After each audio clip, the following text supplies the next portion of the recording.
Yo famille, j'espère que vous allez bien. Bienvenue chez MVP Foot. Donc on commence le journal des éléphants. C'est l'actualité du football ivoirien local comme international. Donc abonnez-vous pour ne rien rater. On commence par les buteurs. Franchement, ce week-end, il y a eu trop de buteurs ivoiriens. On a Wilfried Kanga, Habib Maïga, Hassan Kamara, Karim Konaté. Ouais, c'est celui-là, on le connaît parce que il y a deux qui sont internationaux ivoiriens. Ensuite, on a Jean-Philippe Gbami qui est passé décisif, Franck Kessie, Aboubakar Junior, Parfait Guiagon. Voilà, donc on a plein d'Ivoiriens qui se sont illustrés ce week-end. Ça a vraiment été le week-end des Ivoiriens. On continue avec aussi Eli Kopi, Mathis Touro, Yann Goro, Yann Karamo, R. Omoroa, Yohan Boni, Mohamed Bamba, Yohan Agnero, Isa. Vous voyez, donc il y a au moins une dizaine, une vingtaine de joueurs qui se sont illustrés ce week-end. On dit félicitations à qui? Félicitations aux éléphants. Si les éléphants sont en forme, ça va donner du travail à Faye MS. Donc il va devoir trouver la bonne sauce pour qu'on ait une équipe redoutable. En parlant d'équipe redoutable, voici un des objectifs de Faye MS. Eli Koupi Junior, jeune talent lorientais de 17 ans qui vient de marquer son 5e but de la saison. On connaît tous son papa. Hein. Voilà, son papa c'était Eli Koupi, un international ivoirien aussi. Donc il a eu le conseil de son papa et s'il continue comme ça, il va devenir un très grand talent. En parlant de Lorient, voici un attaquant qui tape à la porte des éléphants. Il tape vraiment à la porte des éléphants. Il s'appelle Mohamed Bamba.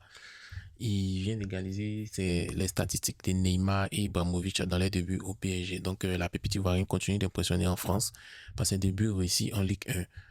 Ce week-end, il vient d'inscrire son 6e but en 6 matchs et il a égalé un nouveau record dans l'histoire du championnat français, aux côtés des grands noms comme Zlatan, Ibrahimovic, Neymar. Donc on espère que le prochain match, il marque un but, il va dépasser tous ceux-là. On a, on a une très bonne nouvelle de Wilfried Zaha. En fait, il y a plusieurs clubs qui le veulent en Angleterre. Donc il est venu faire 1 an seulement en Turquie et là il y a 4 clubs qui le veulent. Donc en Wolverhampton, West Ham, Fulham, en tout cas les clubs de Londres, il y a beaucoup qui le veulent. Donc on espère que il va retourner en Angleterre, il va retrouver son meilleur niveau. On sait que 2 jours là, il est un peu en froid avec son entraîneur, mais bon, l'enfant terrible doit se calmer un peu pour pouvoir bien jouer. En tout cas, on espère qu'il va pouvoir retourner en Angleterre parce qu'on connaît le chant de Wilfried Zaha, le chant de Wilfried Zaha en Angleterre. Aussi, on a l'officialisation, le match amical entre la Côte d'Ivoire et, comme on appelle, l'Uruguay, va se jouer, comment il s'appelle, au stade Bollard de Lens. Donc, payez vos tickets et allons-y à Lens. Et pas à Lens, à Lille, autant pour moi. Excusez-moi.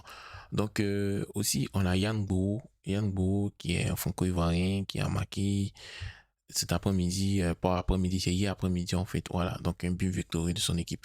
Et on connaît tous Yang Bo, c'est une très grande pépite franco-ivoirienne, mais il est allé peut-être à l'extérieur, et puis quand il est allé à l'extérieur, ça s'est pas trop bien passé, mais quand il est retourné en France, Yang Bo est en train de retrouver son niveau. Donc on espère que cela va bien se passer. Et puis voilà, je pense que les joueurs quand ils vont d'un pays où c'est une différente culture, le temps de s'acclimater, c'est un peu difficile pour eux en fait. Voilà, donc on espère que tu vas retrouver ta forme et puis si possible aussi rester en France, c'est un top club là, comme ça tu vas vraiment exploser ton talent.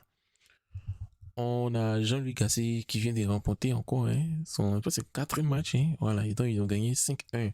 Hein? Ouais, tonton Gasset, il est en forme. Et puis aussi, il a fait une déclaration. C'est comme s'il a grossi le cœur avec les Ivoiriens. Il dit qu'il a oublié la Côte d'Ivoire grâce à ses débuts victorieux à l'OM. Il dit que c'était dû, il y avait un goût d'inachevé. Très content que la Côte d'Ivoire ait gagné la Coupe d'Afrique des Nations. Mais c'est vrai que de retrouver un challenge de 3 mois aussi excitant, ça fait oublier ce qui s'est passé. Voilà, donc on espère que durant les 3 mois là, vous allez gagner tous vos matchs là, comme ça là, on va dire, ouh, le grand tonton Gassé, mon oncle, tout complet, en puma, en bleu. Mon oncle, il a été un vrai entraîneur. Et aussi, je vous présente une pépite, il s'appelle Touré Bazumana. Il a signé dans un club suédois à Marby.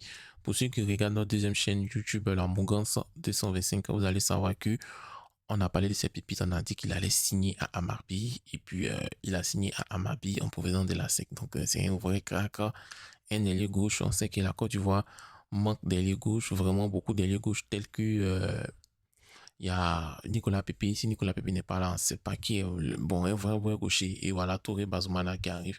Et rappelons qu'à Amarby, c'est là-bas est passé un certain Odilon Kosonou, et on sait ce qu'il est devenu. Donc MVP Foot va surveiller de près Touré Bazoumana parce que c'est un très grand allié qui va venir aider peut-être Amad Diallo sur le côté droit de l'attaque ou le côté gauche. Ensuite, il y a un fait insolite. On sait que c'est en Côte d'Ivoire, son match a l'avantage d'avoir un joueur énorme, puissant comme Wilfried Senghor dans ton effectif, mais tu décides de mettre Serge Aurier devant lui. Seul pays où personne ne comprend les critères de concurrence en Côte d'Ivoire. En tout cas, le Côte d'Ivoire, c'est un pays spécial. Ouais.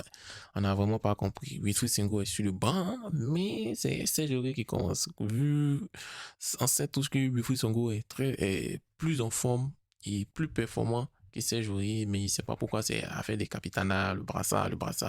Donc, il doit jouer. Donc, moi, je pense que le coach Faye MS doit régler cela.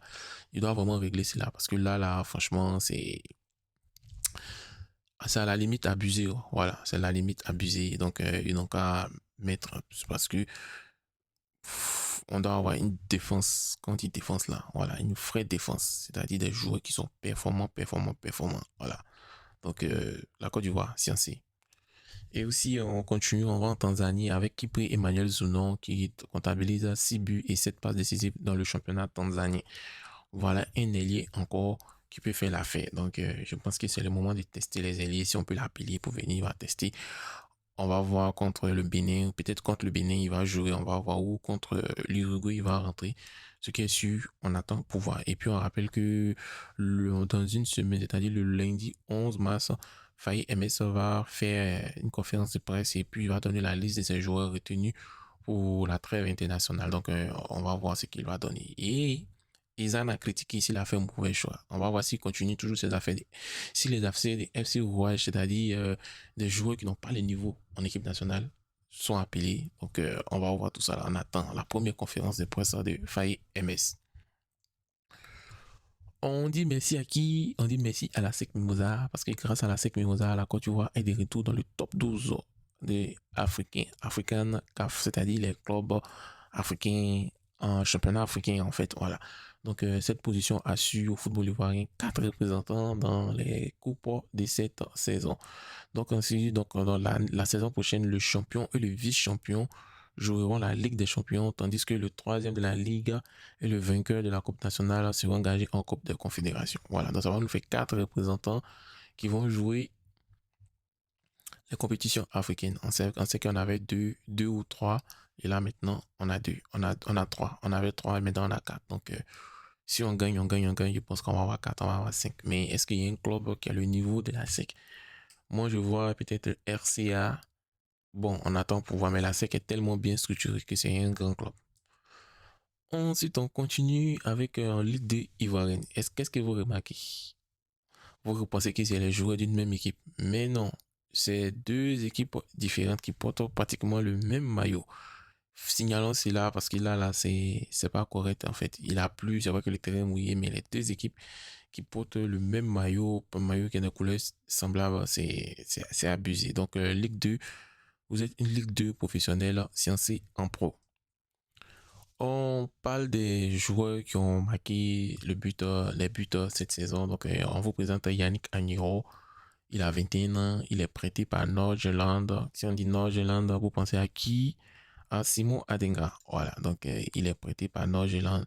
Et il vient de marquer son premier but en match officiel avec Nsingor. Donc, ils ont perdu 4-2. Mais bon, nous, c'est pas ce qui nous intéresse. Il faut que notre joueur puisse marquer les buts pour qu'il gagne en confiance. Donc, félicitations à toi, Yannick Agnero. Prochainement, on espère que ton club va gagner et on va beaucoup de suivre. On veut que tu marques beaucoup de buts pour qu'on puisse parler de toi.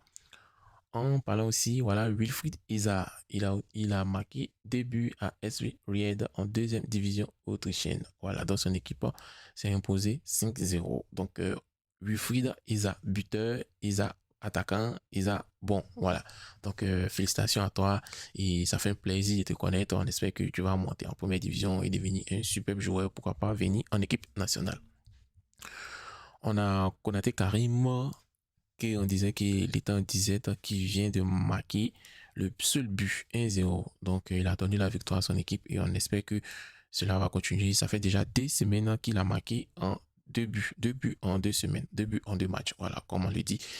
Et c'est une très, très, très bonne chose pour Konaté Karim. Donc, mais viens en sélection nationale, tu vas marquer les buts. C'est pas en club seulement on marque les buts, c'est en sélection nationale. Je vous présente un petit Zagnino, c'est-à-dire un petit qui vient de l'Angleterre. On sait qu'on a Trent Coney, on a Wilfried Zaha, ce neuf Ivoirien, et voici aussi Amani Richard. Amani Richard, il a 19 ans, il est buteur avec Leicester U21 face à Crystal Palace. Donc, son but n'a pas empêché la défaite face à Crystal Palace, mais ce qui est sûr, il a marqué. Et Leicester, c'est le club qui a formé Matt Gradel, en fait. Voilà, donc on suit les traces Amani Richard. On sait qu'en Angleterre, on va suivre Trent Coney qui joue à Liverpool, Amani Richard. Et puis aussi au Royaume-Uni, on a Karamoko Dembélé aussi qu'on le suit aussi.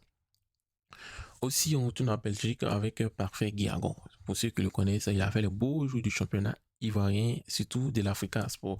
Donc, Parfait Guiagon, 23 ans, buteur 5 minutes après son entrée de jeu. Il permet au Sporting Club de Charleroi de s'imposer 1-0 face à Waterloo. Donc, c'est un milieu de terrain qui comptabilise 5 buts et 2 passes décisives en 21 matchs. En tout cas, il est en train de faire le beau jour de son club Charleroi.